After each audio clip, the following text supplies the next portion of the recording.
নমস্কার। আমার YouTube channel পরিবারের প্রত্যেকে নিশ্চয়ই ভীষণ ভালো আছেন।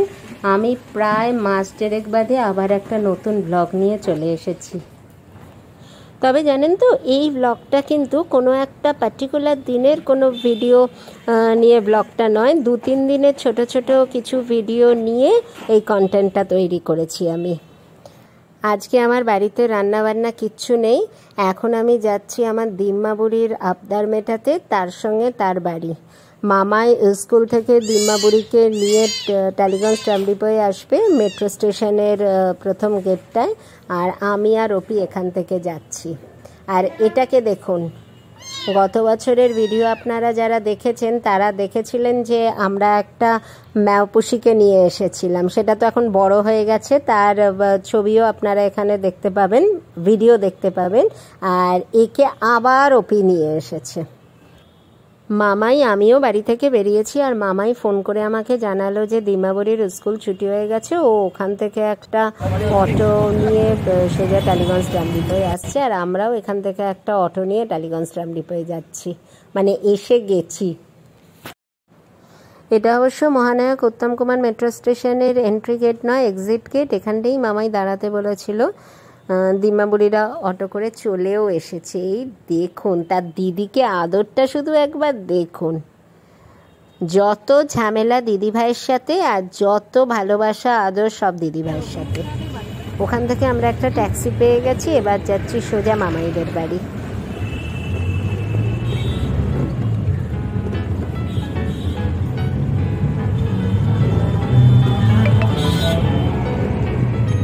আস্তে আস্তে খাও মামা।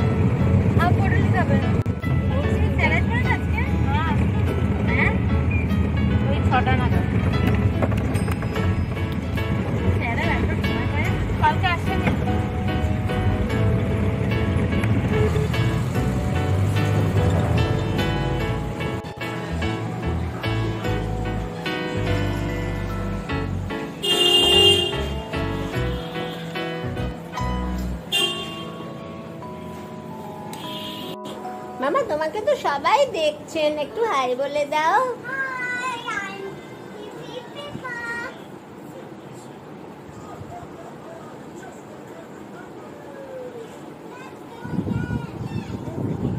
এটা কি হচ্ছে মামা, এক্সারসাইজ?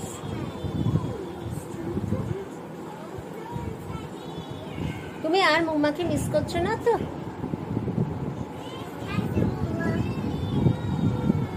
Why?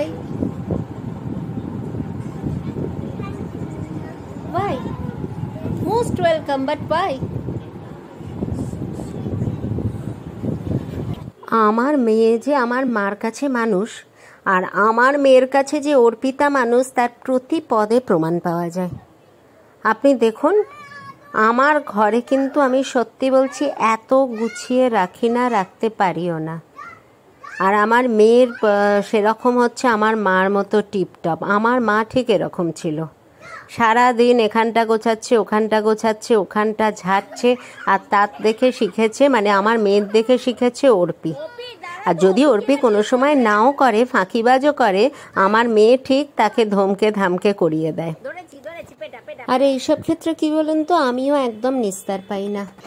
আমাকেও দেখুন বসিয়ে দিয়েছে, বলেছে তোমার নাতনির সব খেলনা গুছিয়ে গাছিয়ে রাখো। আমিও সেগুলো গোছাতে বসে গেছি। আর এখানে যেটা চলছে সেটা হচ্ছে অর্পির ফ্লাওয়ার ডেকোরেশন। এইটা করেই আমি কিন্তু বেরিয়ে যাব বাড়িতে, তার কারণ already I am so much late. অর্পির এখন বায়না হয়েছে কতগুলো জিনিস কিনতে হবে। অগত্যা টিবুদের বাড়ি থেকে এখন আমি পূর্ণ সিনেমা অবধি যাচ্ছি, ওখানে জিনিসপত্র কিনে বাড়িতে যাব। গতকাল বাড়ি ফিরে আর কোনো ভিডিও শ্যুট করতে পারিনি, একদম চলে এসেছি পরের দিন সকালবেলা। আজকের সকালটা আমার কাছে একটু অন্যরকম, কেন অবশ্যই তা পরে জানতে পারবেন। আর এখানে ওটসের মধ্যে আমি পেঁয়াজ মশলা দিয়ে বসিয়ে দিয়েছি, লঙ্কা কুচি দিয়ে। এটা আমি খেতে খুব ভালোবাসি। আর অর্পি ভালোবাসে আপনার ভাত ভাজা বা ফ্রাইড রাইস, যাই বলুন, অর্পির জন্য সেটা তৈরি করে দিচ্ছি। তবে এটা যে অর্পি শুধু খেতে ভালোবাসে তা নয়, মামাই এমনকি দিম্মাবুড়িও খেতে খুব ভালোবাসে। আর মাঝে মাঝে মুড যদি ভালো থাকে তাহলে আমাদের মিস্টার সঞ্জীব সরকারও চায়। আর এগুলো রান্না করে সোজা চলে এসেছি আমি বাবার কাছে। অন্য সময় অবশ্য আমি চেষ্টা করি সকালবেলাটা পুজো করতে, সবসময় যে পেরে উঠি তা সত্যি নয়, একদম অকপট স্বীকারোক্তি করছি। কিন্তু আজকে একটু রান্নাবান্না সামলে তারপরেই পুজোর ঘরে ঢুকেছি। আর তারপর যে কাজটা করতে যাব, অনেক দিন ধরে কিছু গাছ এনে রেখে দিয়েছিলাম, সেগুলোকে ঠিকঠাক করা হচ্ছিল না। আর কিছু গাছ ছিল যেগুলোকে আমাকে টব চেঞ্জ করতে হতো, আজকে সেগুলো নিয়ে আমি বসেছি। তবে আজকের ভিডিও সাংঘাতিক খাপছাড়া ভিডিও, কোথা থেকে যে কোথায় নিয়ে যাব আপনারা কল্পনাই করতে পারবেন না। এখন দেখছেন তো যে আমি বসে বসে কি সুন্দর গাছ করছি, একটু বাদেই দেখবেন আমি কোথায় গিয়ে উপস্থিত হয়েছি।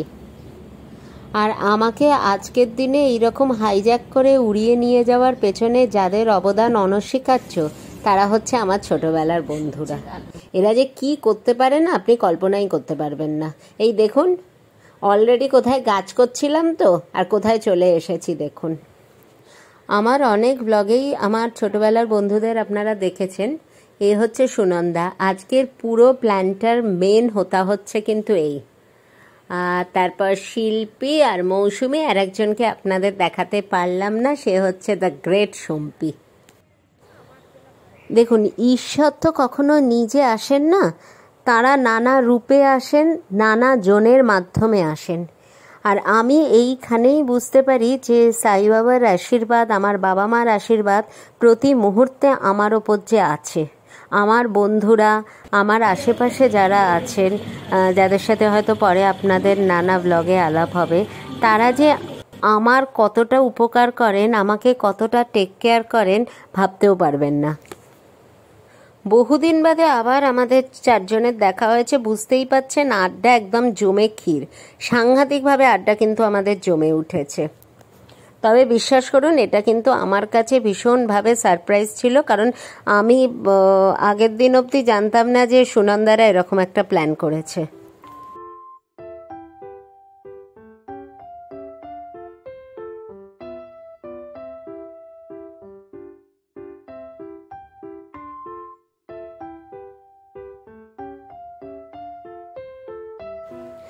অনেক আড্ডা, অনেক মজা, অনেক গল্প। এবার আমরা বাড়ির পথে যাচ্ছি। যদিও বাড়িতে না আছে অপি, মামাইরা তো নেই, সব ভবানীপুরে।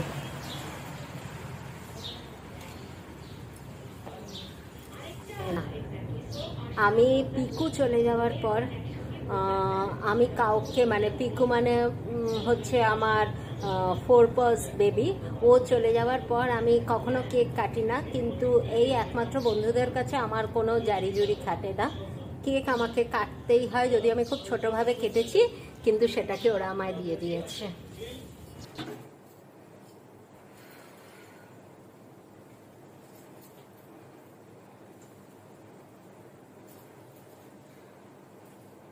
আপনারা আমার ভিডিও দেখে বুঝতেই পেরেছেন যে আজকে এই অধমের, এই অসভ্য মহিলার জন্মদিন।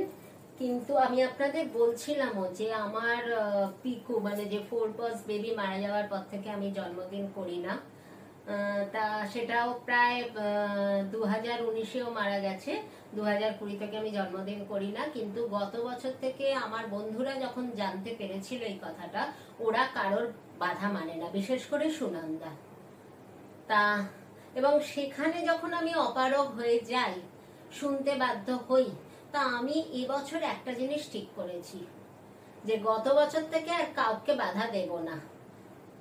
তারা যেভাবে জন্মদিনটা পালন করতে চায় করতে পারে। আমি যেমন কেক কাটতে দিতাম না, কিন্তু আগামী বছর থেকে আমি আর কাউকে কিছুভাবে বারণ করব না। আমি বোধহয় আগেরটাই বলে ফেললাম গত বছর, সরি। আসলে কি বলেন তো, আর একটা জিনিস আমি যেটা শুনে বিশ্বাস করুন অসম্ভব খুশি হয়েছে। আমি কিন্তু খুব একটা ভালো ইউটিউবার নই, আমি যে বিশাল ভালো ভালো কন্টেন্ট দিই তাও নয়, আর আমি তো সুগৃহিণী নই। কিন্তু তাও যখন আমাকে অনেকে জিজ্ঞাসা করে, বিশেষ করে লাবণী আজকেও বলেছে, আন্টি তুমি ব্লগ দেবে, আমরা অপেক্ষা করে থাকি, আমি আর আমার মেয়ে তোমার ব্লগের জন্য। আমি শুধু সাই বাবাকে একটা কথাই বললাম, আমি কৃতজ্ঞ।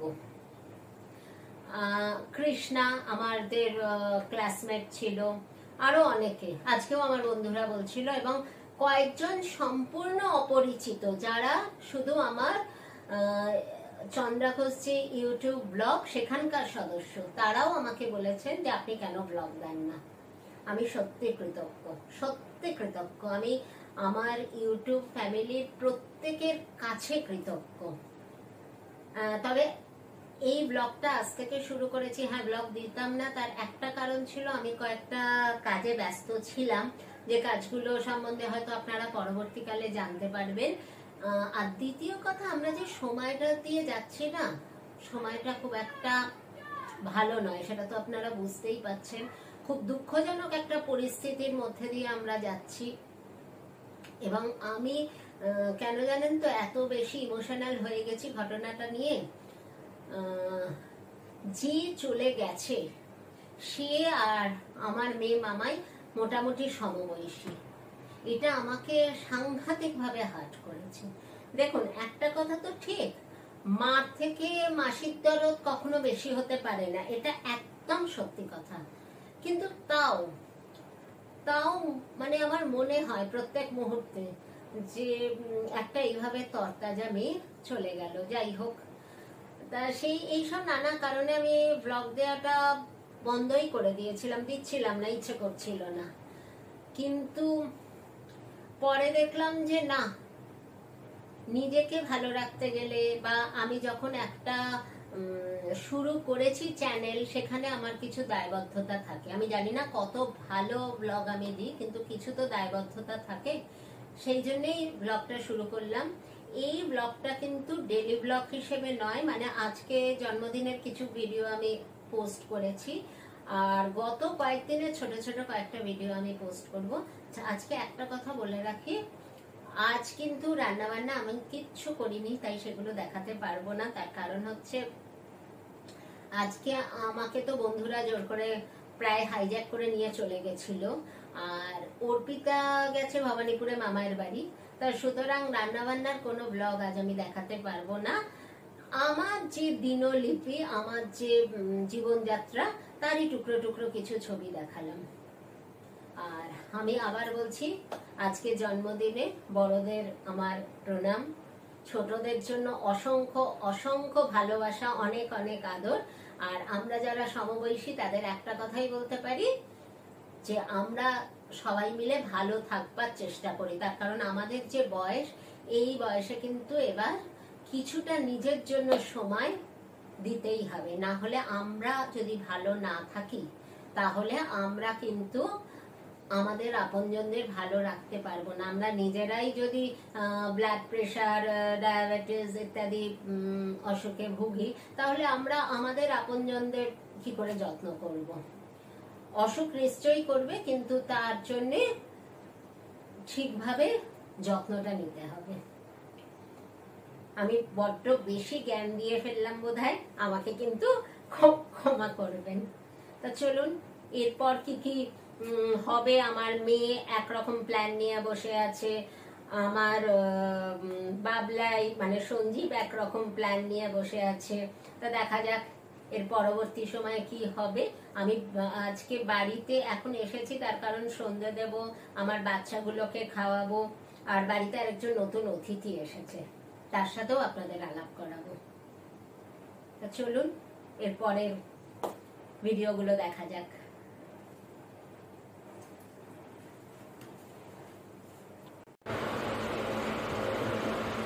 তুমি কি সবাইকে দেখিয়েছো?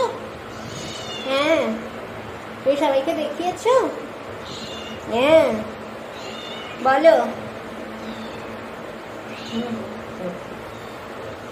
কোথায় যাবে? একটু আগে যাকে দেখলেন তাকে কিন্তু গত বছর গাড়ির বনেটের ভেতর থেকে উদ্ধার করা হয়েছিল, আর এনাকে এবছর উদ্ধার করা হয়েছে। এবং দুটো ক্ষেত্রেই কিন্তু উদ্ধার কর্ত্রী হচ্ছেন আমাদের অর্পিতা রানী। এটা ও দোকানে গেছিল, কেউ বেড়ালটাকে ছুঁড়ে ফেলে দিয়েছিল, অসম্ভব ব্যাক লেগেছিল। যাই হোক, এখন সুস্থ আছে। আর এখন আমি যে কাজটা করি সেটা হচ্ছে গাছগুলোয় জল দিয়ে দিই। গতকাল গাছগুলোয় কিন্তু জল দেয়া হয়নি। গাছগুলোতে জল দিয়ে তারপর আমি যাব ঠাকুর ঘরে, আর তারপর আমি বেরিয়ে যাব সাই বাবার মন্দির। সেখান থেকে দিম্মা বুড়িরা আসবে, তারপর দেখা যাক। তারপর তো ওদের হাতে নিজেকে সঁপে দিতে হবে, ওরা এখন আমাকে কোথায় নিয়ে যায়।